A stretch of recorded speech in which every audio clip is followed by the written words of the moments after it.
Alors, cette rencontre a été l'occasion de parler donc d'un sujet qui est fort sensible et très intéressant et d'actualité au Maroc, qui est celui donc de l'égalité homme-femme à partir du référentiel religieux.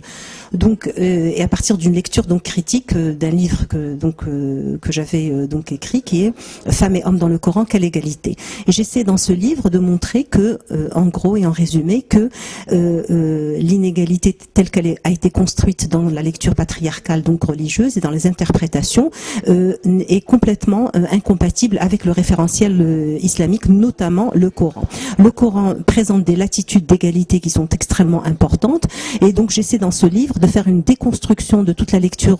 interprétative, misogyne et patriarcale, qui a fait que elle s'est focalisée sur 5 ou 6 versets qui sont dits inégalitaires et dont l'interprétation a fait la réputation de l'islam, et on a marginalisé toute la lecture éthique, la lecture cosmique, la lecture donc universelle du Coran, qui était en faveur donc de l'égalité, en faveur d'un concept très intéressant qui est le concept donc de l'insan. Il y a une véritable théologie de l'insan, c'est-à-dire qu'il y a une égalité ontologique basée sur le fait que hommes et femmes sont nés à partir donc d'une nefs wahida, c'est-à-dire de la même création, et que ce concept de l'insan transcende le sexe, la race, l'origine, etc. Donc il y a une dimension aussi spirituelle universelle où l'égalité est particulièrement soulignée. Et puis il y a une dimension normative conceptuelle où on a des concepts clés égalitaires et puis 21 versets égalitaires. Tout ça a été marginalisé par la lecture patriarcale, et on se retrouve donc avec un discours islamique où généralement les femmes sont les inégales des hommes, elles doivent être soumises aux hommes, et malheureusement c'est ce qui a été retenu par aujourd'hui un discours islamique qui se veut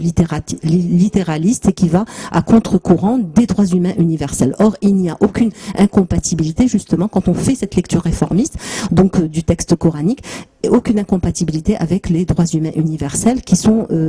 complètement donc inhérents, je vais dire, ce concept d'humanisme et des droits et des libertés individuelles se retrouve dans cette lecture réformiste. Et donc, ce qu'il y a à faire, c'est de revoir justement